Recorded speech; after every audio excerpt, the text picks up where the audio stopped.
Hi guys, welcome back to our YouTube channel. So in this video tutorial, I'm going to show you on how to save JPEG as PDF on iPhone. So the first thing that you'll need to do is to open the iPhone Photos app.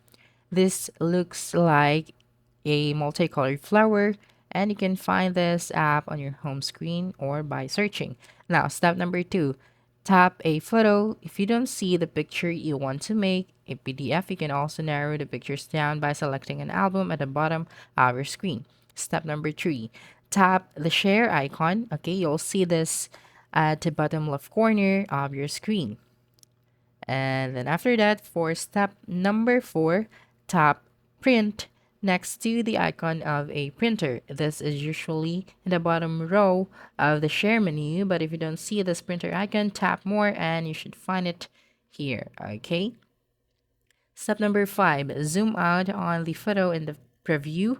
The photos will be displayed at the bottom of your screen under the print option.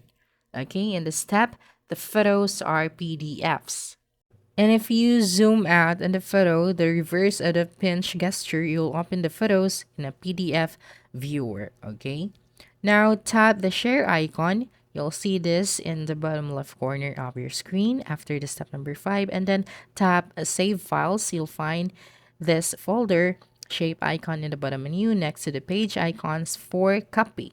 Okay, just tap on the save icons and then tap to select a save location. You can choose if you want to save the PDF in a cloud service or on your iPhone directly. So just click on the PDF, and right after that, you are done. Okay, so that's it. Don't forget to subscribe to our YouTube channel for more video tutorials in the future.